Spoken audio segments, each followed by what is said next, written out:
around, I finally see I think I need a change.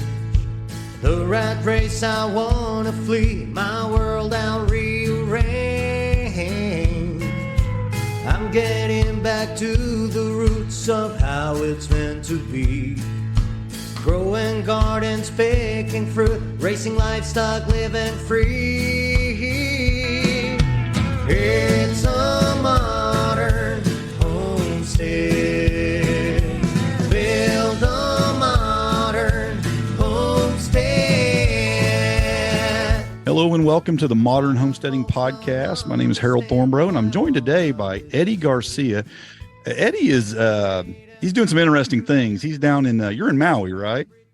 I'm on Maui, yeah. Okay, and you have a website called Living Earth Systems, and like I said, you're doing some really cool, looks like off-grid stuff down there. And man, I just want to hear your story. I want to hear all the things you're doing. Sounds like you got some really cool stuff going on. So would you take a couple minutes to kind of talk about your journey getting there, kind of how you got started in the whole permaculture, regenerative farming, homesteading thing? I'd like to hear your story. Yeah, cool. Well, hi, everybody. My name's Eddy. And in Hawaii, we'd like to tell you aloha and just share the aloha from where we're at here. I grew up here in Hawaii for the most part, living in a pretty recluded valley on one of the smaller islands on Molokai, between there and Maui. Growing up surfing, hunting, fishing, diving.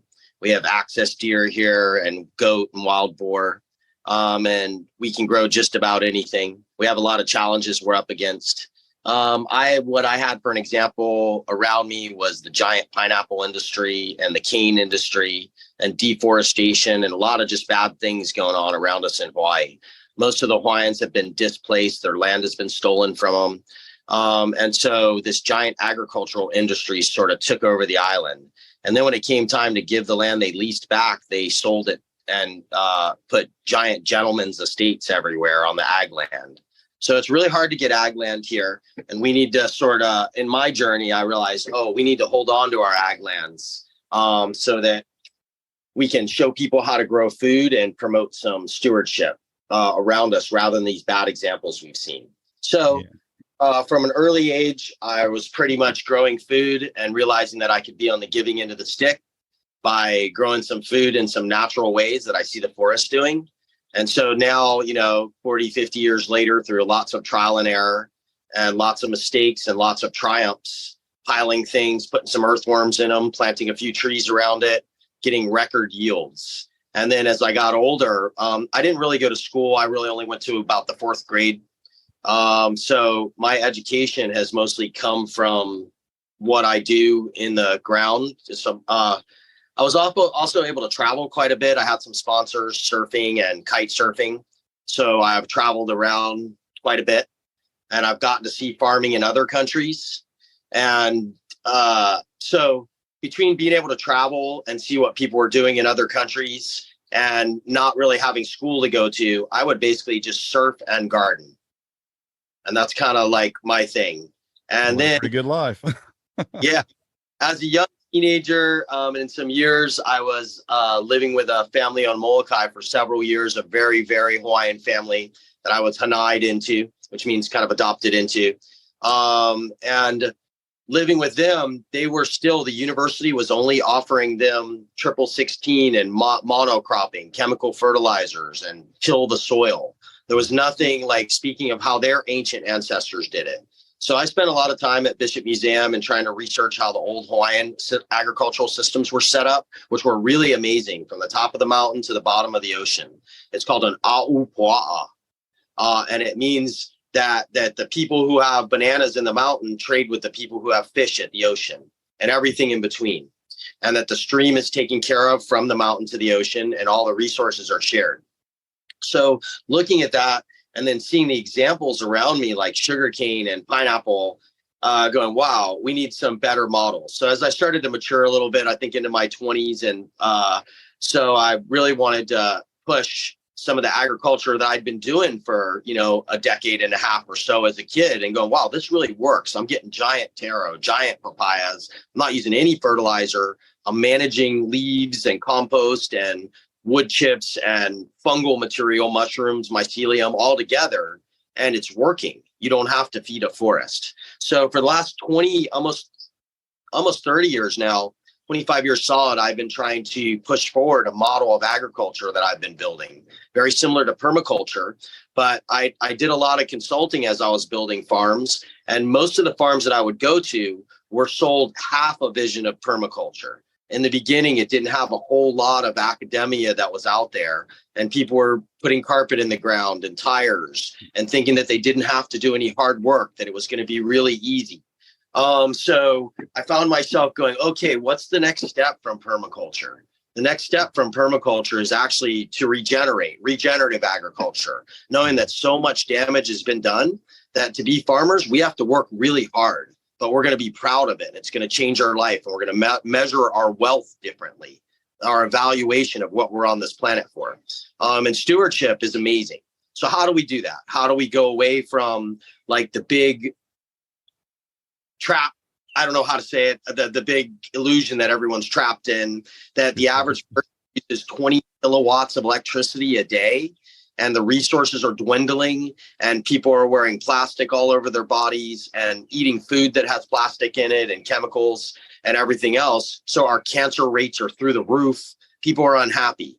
And we've given our whole life of the food we produce, we've given it to the industry, to a few giants that look at the land only as money. And so I'll give you a good example of that. In my model of agriculture, I create an island.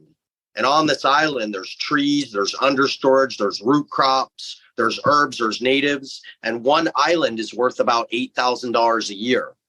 100 islands on a small quarter-acre farm is $80,000 a year. You're harvesting all year round. It's beautiful. The soil gets built at an astounding rate, just how a forest does it.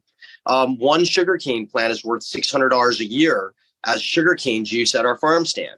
Yeah. A sugarcane plant that destroyed all these fields around me was worth about 25 cents an entire plant for the year and a half it grew there, because they burned the entire field. They left all the plastic in the ground. They burn the microbes in the soil and tilled 8 feet down. So that's the legacies. I have 3 different farms. I have 180 acre spread on the North Shore. I have about 40 acres right on the coastline on the southwest side of the island. And about 4 miles down the road, I have another 17 acres plus along a river in Olawalu, which is the really dry side of the island. So I've set up these demonstration farms with regenerative agriculture, and we're pulling record yields, record nutrient density, a tenth of the water of conventional farming. And all of the farms are mind-blowingly beautiful. We're taking out hundreds of tons of trash and plastic that's been left. We're rebuilding the soil. We're adding earthworms. We're adding trees. And we're doing all this with zero chemical or fertilizer inputs and zero pesticides. And then along with it, we bring in an intern program where we're teaching young folks, old folks as well, that come with us on a year-long program and a 3-year-long program where they learn all of this model of agriculture along with the homesteading that comes along with it. Everything is 100% off grid.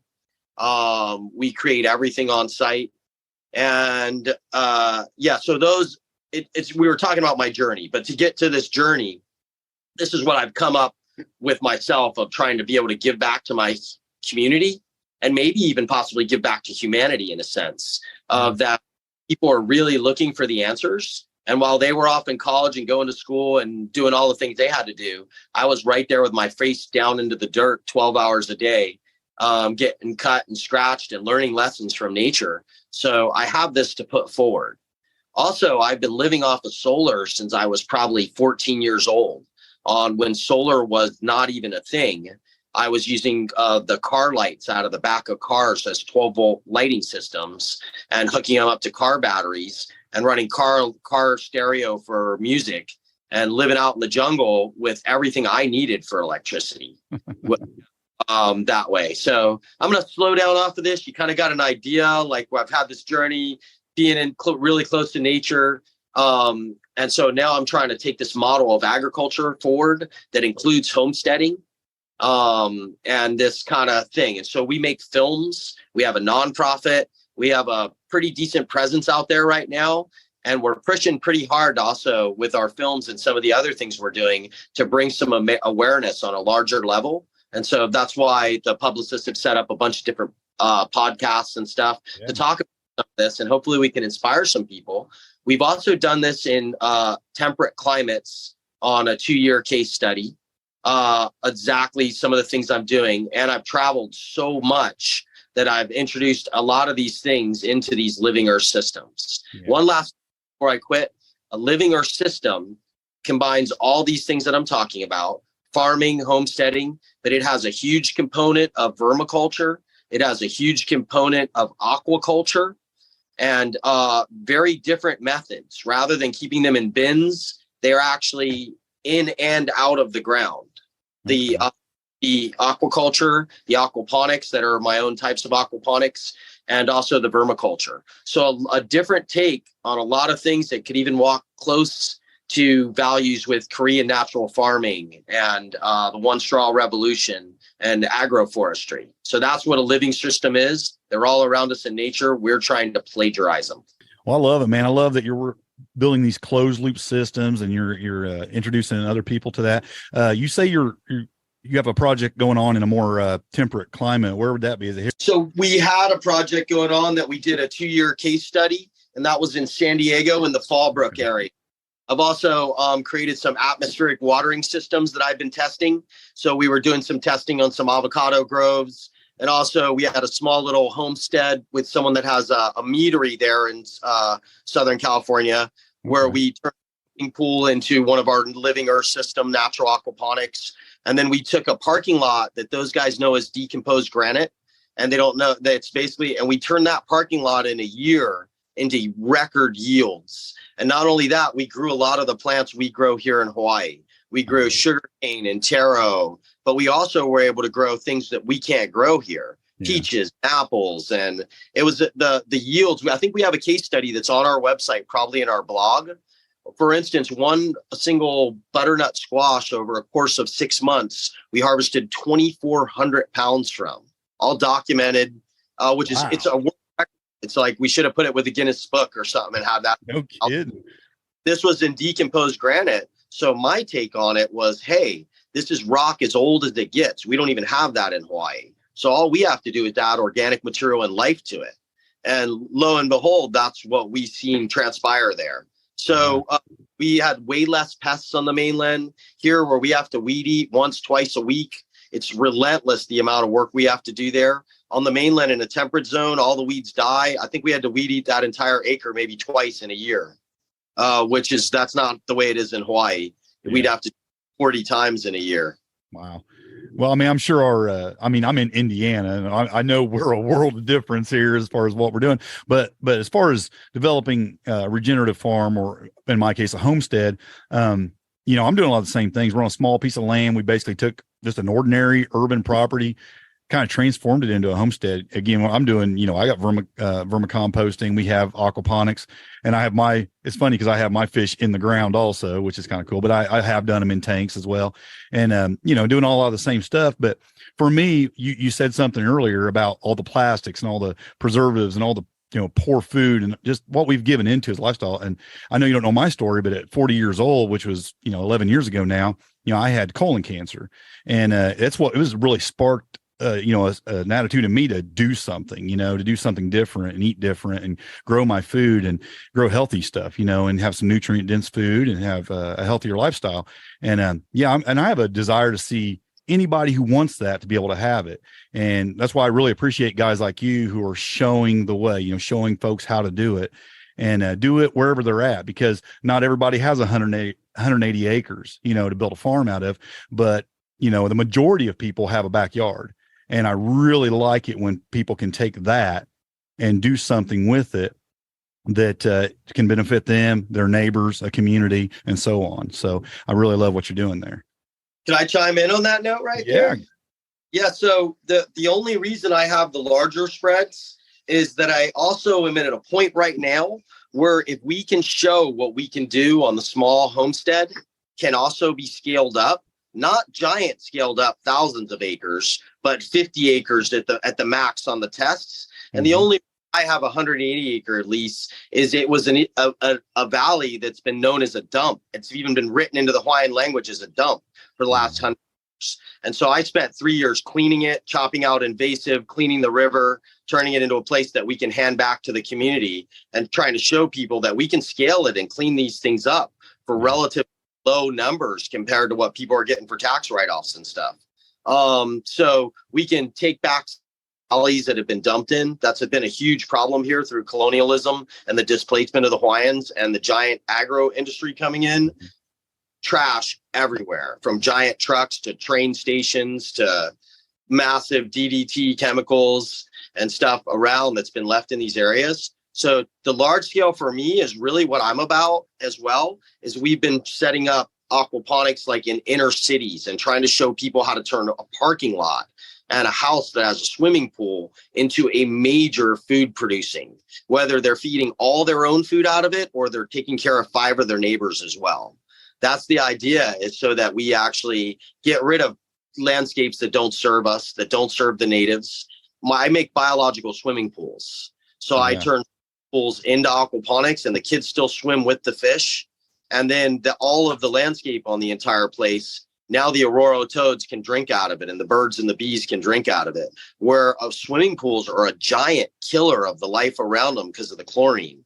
Anybody that's ever owned a swimming pool knows the amount of chemicals you have to dump in that thing to keep it clean. They're encouraged now, and that's why they use a pool guy so they can deny it. Yeah. And dumping that right into the ground. So that's a major passion of mine that really needs to change. No, they really need to put a lid on that. So, by the way, it's just in reference to, for me, I think we need to take these food deserts in the inner city. I almost bought land in Detroit to do it, but then COVID hit. And I wanted to go back to a place like that and show people that, look, these inner city parking lots that are empty, let's make food producing systems there. Let's heat the water, compost. Let's show that there's areas where these food deserts can actually take care of, one lot, 30 to 50 people. And so I'm really inspired by that. So I'm super stoked you're doing that and glad to hear about your journey through the colon cancer. And obviously sounds like you're on top of things with it. So really beautiful. Yeah. Thanks.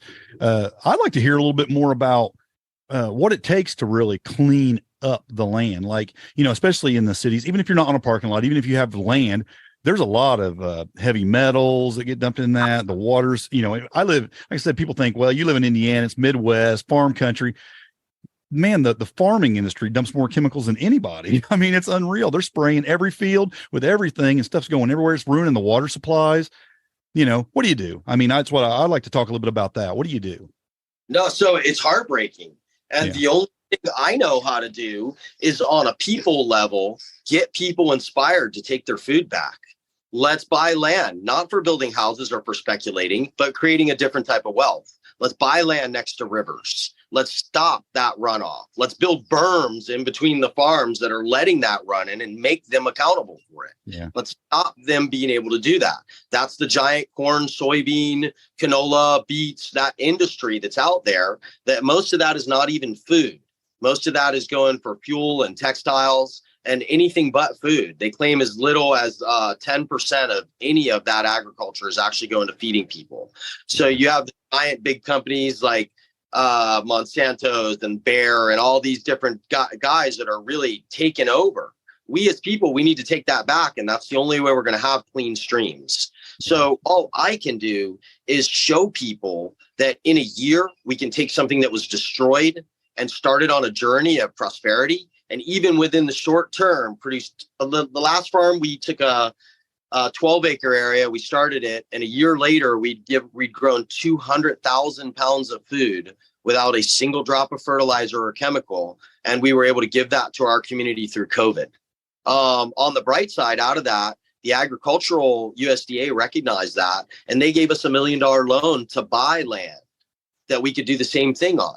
And now we're trying to teach others, hey, not only can you do this, but the USDA has billions of dollars sitting there to empower this. And they're on board with the movement of change right now because those old models are not serving us. And the new generation wants environmentalism. And those old guards are getting pushed out. So as that happens, the best way I know is to physically get in and do it, document it, publicize it, show the results, and try to really inspire others on multiple levels. That you can do a parking lot, or we can take a valley that's been destroyed that's dumping into the stream, and then we can put pressure on the agricultural industry and say, hey, no more. Be a part of the solution and we'll buy your food. If you're a part of the pollution, we're boycotting you. Yeah, I've known a lot. I mean, I've talked to a lot of farmers. A lot of farmers live around here, and you know, a lot of them have a heart to get away from it. But like I've said many times, it's like turning a huge ship. It's slow and it's hard, and it's hard to break away from that and just do a 180. I mean, you'd almost go bankrupt if you just did everything immediately and tried to turn it around. But you know, a lot of them are trying to do it slowly. But a lot of times, the systems that be, you know, that are already there don't make it easy for sure. So that's one thing we focus on as well. If we're going to tell you, hey, take the small farm back and give up your 300,000 chicken operation or your 1,000 acres of corn operation, it's only so expensive to run because you're running 1,000 acres. Now put 900 of that acres fallow, allow trees to grow back, bring in an eco animal retreat. There's so much government money for native habitats. There's billions that people are unaware of. Start putting native habitat. Now take the 200 acres you saved and rotate that out, scale down, sell yourself for 5 times as much because it's organic and regenerative. It stands around you. Bring tours, bring education, bring multiple facets of money in, and plant with different models like agroforestry that you're harvesting from 30 different crops at the same time. And you're getting top dollar for everything because you're selling straight at farmers market to the public. So these are the models you put forward, and there's a giant movement. But if you're the corn farmer in Iowa, you need to come see it. So it's kind of funny. I have people from Iowa and farms. People visit my farm regularly. And the first thing they used to think is, oh, this is in Hawaii. You can do it there. It is 10 times harder for us in Hawaii. We lose 80% of our crop to the fruit fly. We have every pest that you guys have, plus everything from Asia and Africa and everywhere else all year round. Nothing to. So we have weeds that go relentlessly. I get 2 inches of rainfall a year on this side that I did the 200,000 pounds of food out of. So I have to be creative and really creating resilient systems that work. So what we need is we need to educate these people and we need to inspire them. So here in Hawaii on my local, we try to do hands-on, get them involved, show them how they can do these things. In the world, we film it. When other people in the world and other places see it, they're like, wow, that resonates with me. I can do that now. So we try to get them to reach out, and then we mentor them through the processes of how to step away from that large, giant monocrop and step into something that's like an agroforestry system. And that actually saves them tons of work in that larger scale. And that's what permaculture was talking about that the individual forgot about or didn't realize. I like that, man. I like that you have a solution for it, because I hear that's mentioned a lot. You know, folks say, well, you know, it'd be nice if you could turn that around, you start taking steps, but it seems like it's a 50-year project. But it sounds like you've really thought this out and you've come up with a solution that's a lot quicker of a turnaround to get it producing something that can support your family, provide food for others, and accomplish something better for the planet too. And I like that, because I don't hear a lot of solutions. I just hear everybody talking about the problem. So let's just take, for instance, a model of a 1,000-acre farm that's in production. Its running costs between black line, between black plastic for the ground, between chemical fertilizers, between pesticides, between labor, between the changing of the land, displacing the bees. They have to bring bees in for pollination. So many different factors in it. That same 1,000 acres could be managed passively and actually completely regenerated within 3 years with the money that it took for the input to keep that 1,000 acres producing. Now, maybe that the output, the profits received from that 1,000 acres, that might far exceed it. You know what I mean? But just the input that you put maintaining that property to get that money back, it would take that much to turn that 1,000 acres completely regenerative and bring 200 acres of it into a cycle that would be able to actually serve, and probably not, you know what I mean? The money you put in that 1,000 acres isn't coming back that year, but within a 3 cycle, it starts to pump itself in. So it's a gross revenue versus net income too. I mean, I used to have a trucking company. I know. I mean, you look like you're making tons of money. I had several trucks running. We're hauling freight all over the country, and it looks like you're making a ton of money. But in the end, it's a lot of money's going right back out. And that's how it is in the big farming industry. I mean, they're buying $1 million equipment and, and paying for labor and this and that. And it's going out. And yeah, you might have a little more hands-on on a small organic farm, but the payoff, in the big picture is way, way greater. Yeah, let's look at that up close even for a second. The average big farmer with 1,000 acres of canola or corn is sitting in a desk. That's his farmer. He's hired that everybody. He's trying to pay them as little as he possibly can.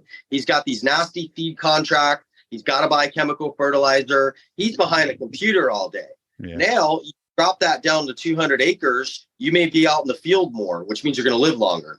One thing right off the bat. But the cost, in reality, I talked to someone that I think their net was over $2 million a year, and they were bringing in $100,000 a year. And I'm showing, you can take 4 acres of that and bring $100,000 a year profit with only having a $200,000 a year net, or what output up there. And you're getting the same thing for a fraction of the work once you've gone that big, or a different kind of work.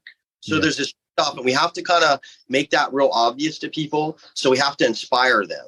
We have to show what it looks like on the ground. And that's what I'm all about. A lot of guys talk about permaculture. They talk about these models they built. They put books out there, and guys follow them like a cult for years and then become certified after 2 years. And a lot of enthusiasm gets ahead of the facts, and a lot of stuff lost in translation. So we need working models. We need solid working models with data that we can put forward, but we also need to inspire. Yeah, I agree. And you're right. I mean, I think a lot of it is that they have 1,000 acres, and in their mind, they can't contemplate not using that entire 1,000 acres to farm in a more regenerative way. They want to take that entire 1,000 acres and turn it around and do that with it. And that's where I think it, the reality of it escapes, because it's like, you can't really do that quickly, especially. I mean, it's going to take decades to turn that entire thing around probably. But like you're saying, set aside a portion of it to actually run your farm, make just as much money in the end. And you turn the rest into useful in another way. It's not a farm anymore, but it's providing, it's back to nature in a big way. Well, here's the thing. It is a farm as well. And I'm going to give you a classic example of 1,000 acres in a temperate zone. Okay. So there's a bunch of other trees around it that need pollination a certain time of the year. They're having to move the bees there to pollinate them. Now you have 1,000 fields, canola field or a corn field or whatever it is there. And the bees are actually pollinating that too when they're brought in. Yeah. So now you knocked 900 acres out of it. You kept 100 acres. Now what you would do with that 900 acres is you would topographically berm it or whatever it is you have to do, and bring it back to contour rather than straight lines. Mm-hmm. It's not major contour work, even on 1,000 acres like that, if with the way things can be set up. Then it's about throwing seed balls, and it's about a lot of the trees that you're planting, targeting a different market, targeting chestnuts, targeting maple, whatever it is in your area, targeting native trees that are also have an economic value to them. And then planting predominantly reforesting with those kinds of trees. But not only that, they serve native wildlife. So now you can, on that 1,000 acres, you can bring hunters in. You can bring bird watchers and naturalists in. Whatever so it's applicable to a bunch of different lifestyles within these areas. So you let it go fallow, but you let it go fallow with some implementation of a berm here, some seeding here, a little bit of contour here. And then you consciously take 10% of the income from the 100 acres and you create a maintenance plan over those 3 years. And that's really all it takes, is creating that maintenance plan over the 3 years. Within 7 years, it's mind blowing, the productions out of things like this. And it takes on a whole new life rather than just this giant field. And it doesn't take the decades that people think it may take with the.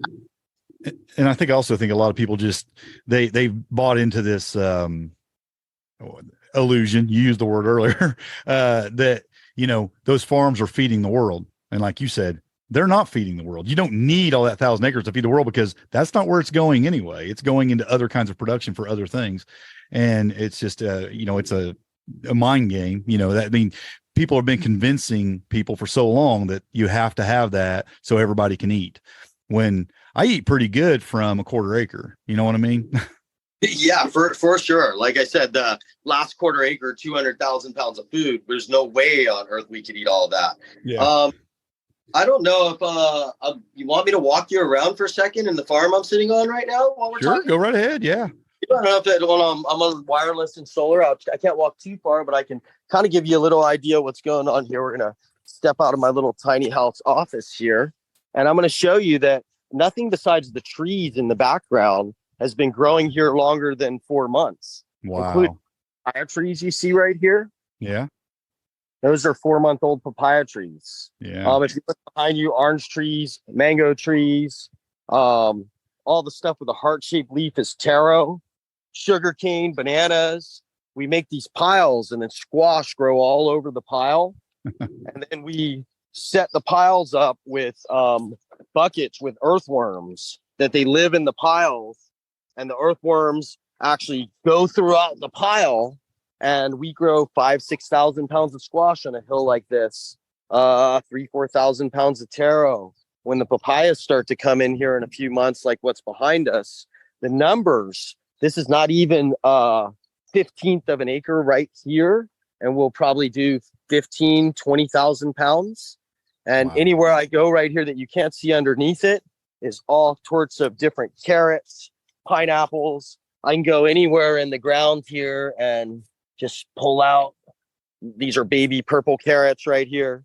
Yeah. So all around me, there's like such a crazy abundance. And this whole orchard, we took almost 100,000 pounds of trash out of here.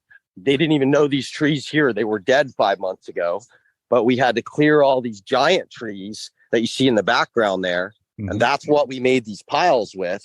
And now look at the yields of the mangoes on these trees. It's like they're touching the ground. It's so astronomical. Yeah.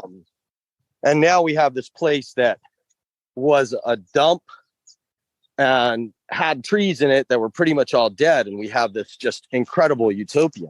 We only touched this property a year ago, including trimming the giant trees. And now, like I said, all the lower stuff has all just been in the last few months: asparagus, clover, tea leaf, bananas, stevia, papayas, pineapples, mangoes, oranges, broccoli, little ponds everywhere that I set up that are for my honeybees. Oranges, bunches of different kinds of oranges, starfruit trees that do 1,000 pounds at a time. And then this is the little homestead operation we're walking into now.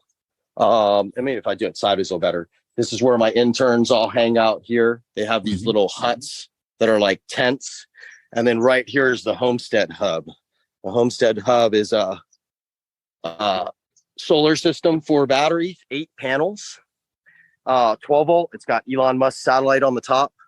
There's a refrigerator, a freezer, a 12 volt water system, a shower, hot water system, and then one of my patented drainage systems. This is vetiver grass, has a 30-foot root on it.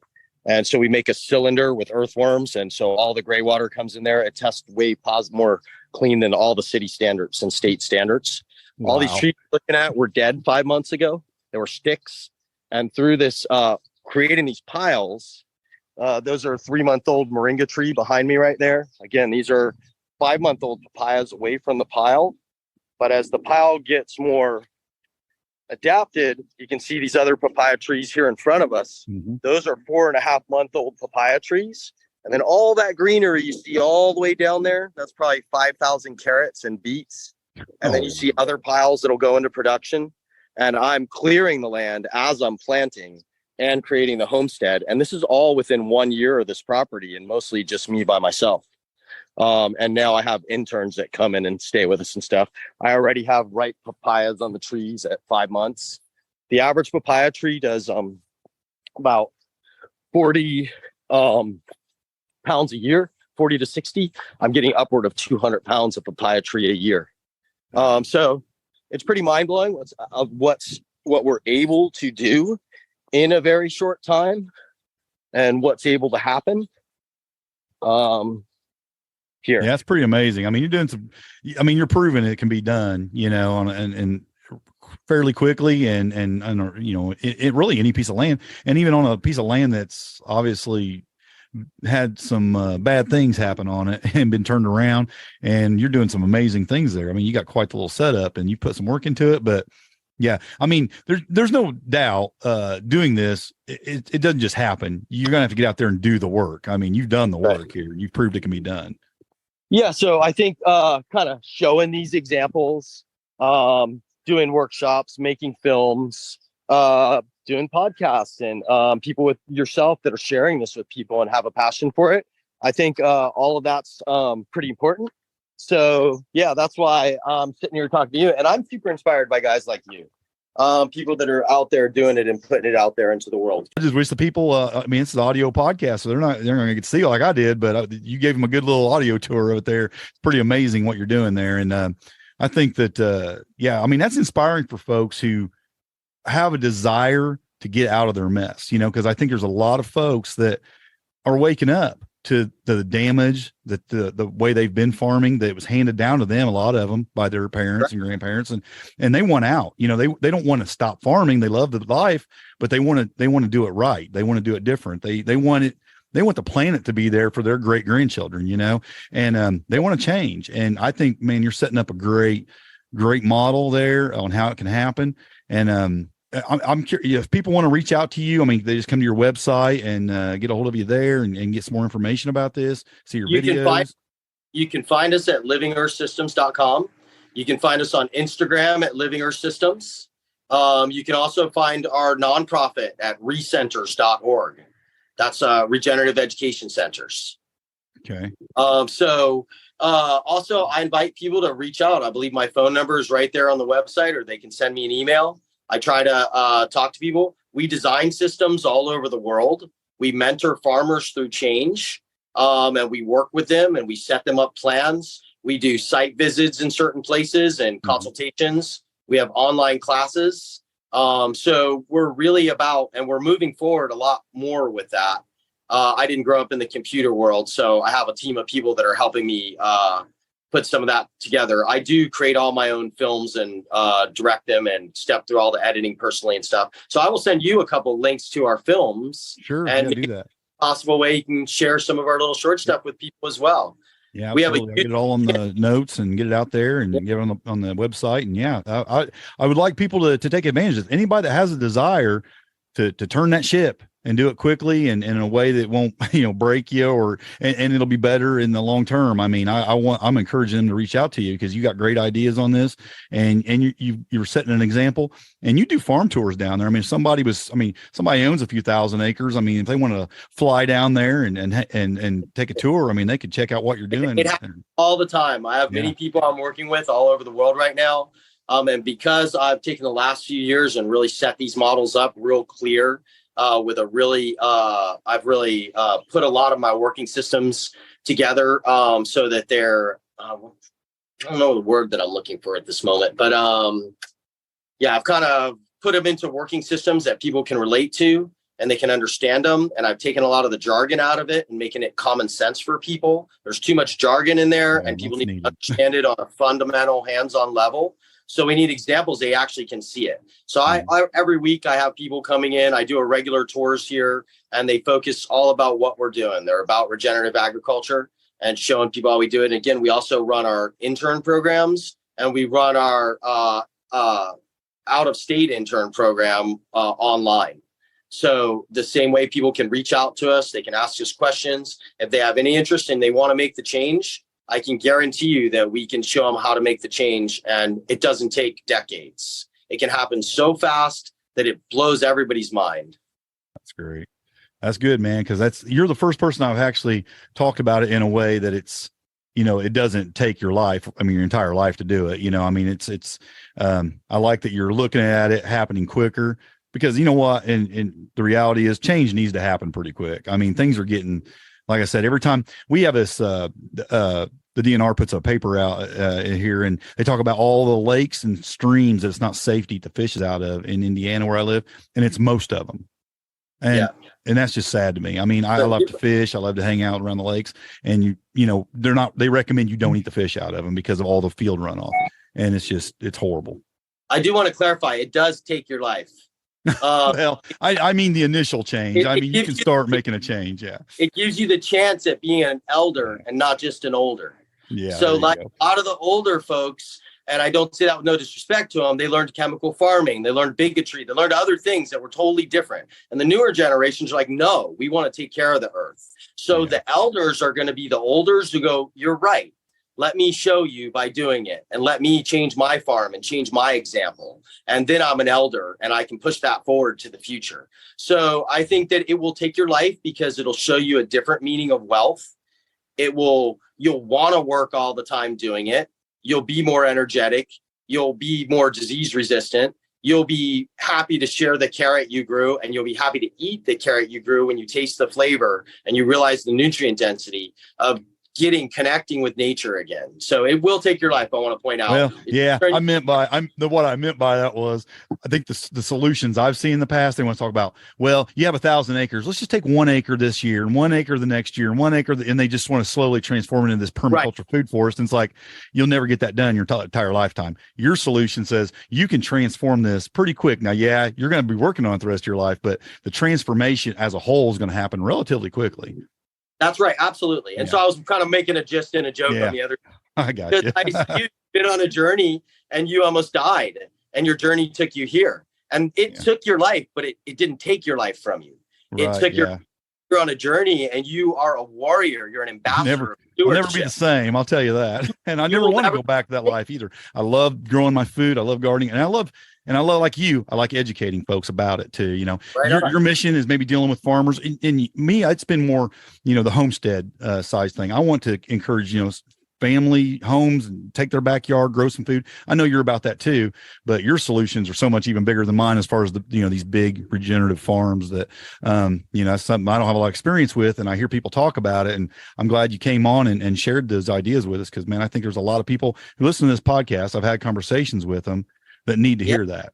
So I want to throw one other note on that too, so the listeners can hear it as well, is that these 1,000-acre farms, what I really push is the 50-acre farm. But now imagine you had the 1,000 acres, you're making your 200 grand a year off your 100 acres. Mm-hmm. Why wouldn't you try to set up 5 young families with 50-acre farms, or 10 young families with 50-acre farms, and then keep 500 in conservation, 5 50-acre farms? They all pay a rent to you and farm and learn that same thing. And they're going to need regenerative farms. There's going to be a need for it. It's coming.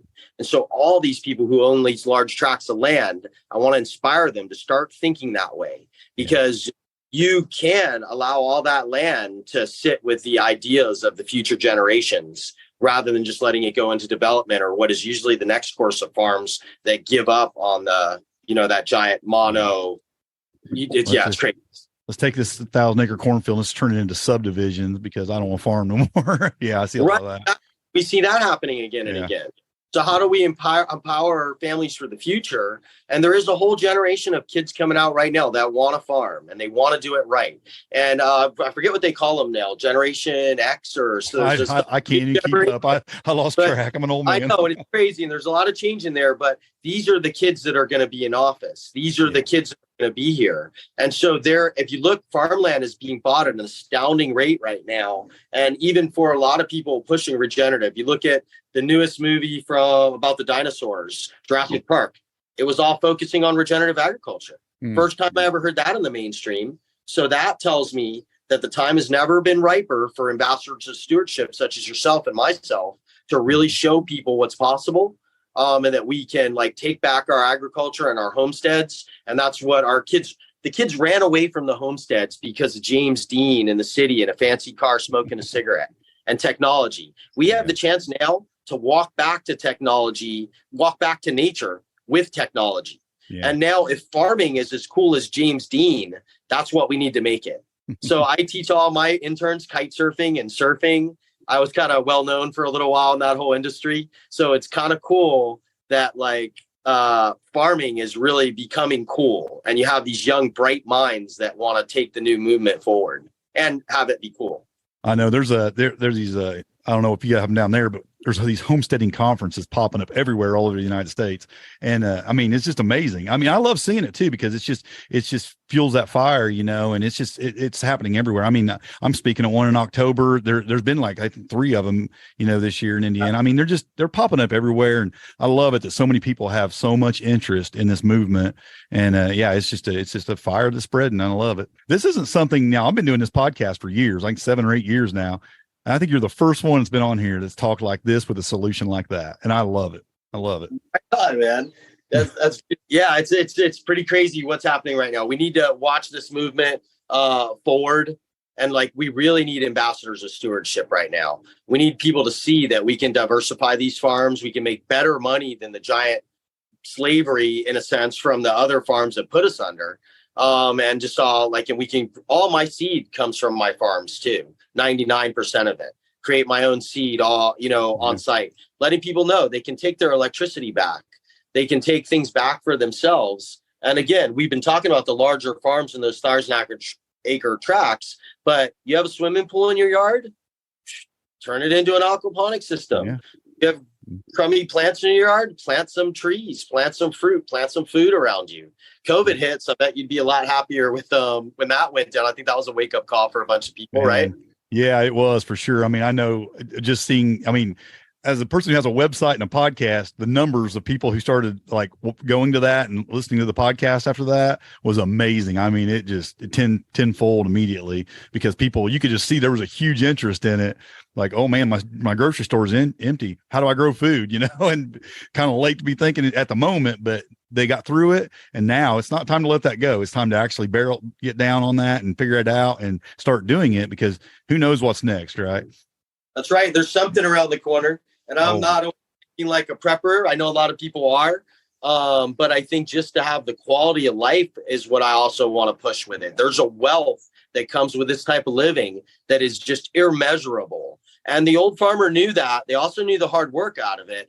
But it got really disturbing when your hard work was just in a giant tractor on a straight field all day long. There was nothing fulfilling about that. It was dusty and gnarly. And then that's a different type of farming. And so people need to realize a farming that has this fulfillment with it, and that walks right hand in hand with homesteading and living close to the land, the tiny house movement even. Yeah, and even just step back a little bit. I think when folks escaped from the farm, there was a desire to escape a lot of that hard work, and it's why I really like the modern homesteading movement, the modern farming, because you can bring in a lot of these modern technologies and things and do it right, and yet take a lot of that burden of some of that of pure manual labor off of your shoulders that a lot of people wanted to escape, because in a lot of ways you can do things and it's a lot easier now than it was then.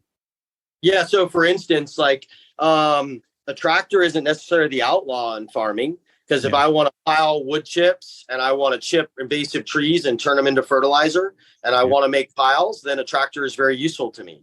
I show the home person that they can do that with a wheelbarrow and a cutters and a pick and a chainsaw, no problem, on a small scale. But if we want to push it up to 50-acre farms, we need to have a tractor. So how do we do that? The USDA gives out 1% interest loans. It's like $50 a month to buy a tractor with. You just have to show them that you're committed to farming and homesteading. So there's these answers to that, and we need to give people these resources. USDA is even easier for the Midwest in America. They hand them out. We're hard to get it here in Hawaii.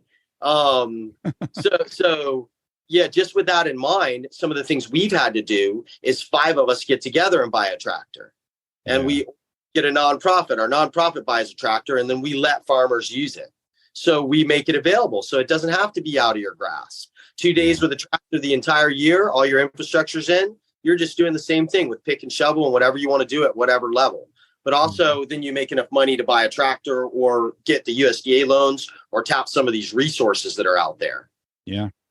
And I look at my little greenhouse, just a few square feet, because of pumps and timers and all this modern technology. The amount of food you're able to produce in there with very little effort is amazing, with an aquaponic system in a greenhouse. I mean,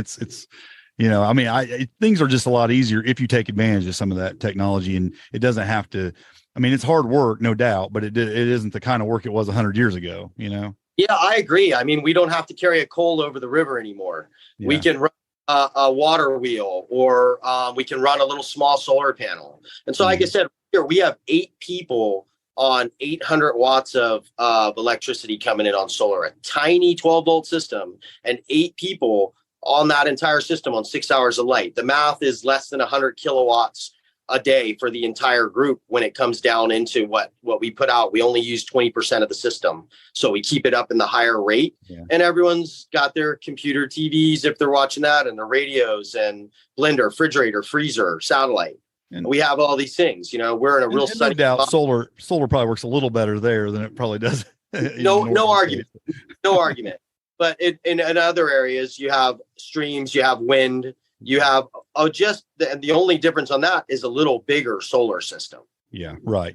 Yeah, bigger battery pack. I mean, you got to have a better storage system more than anything. Yeah, exactly. You can still get away with the same amount of electricity we're using, except in the winter. But then you guys have other alternatives for that, for heating. That makes it a whole nother ball game. Sure. Yeah, exactly. Well, man, you brought it. you shared a lot of great knowledge here, man. And I'm going to encourage folks to check it out. I'm going to keep you all day, but man, I want people to reach out to you because I know there's some folks that want to make this change, and I hope they reach out to you and get some truth from you, about how it can be done and see the examples that you've put out there for them. Is there anything else you want to share before we come to a close here?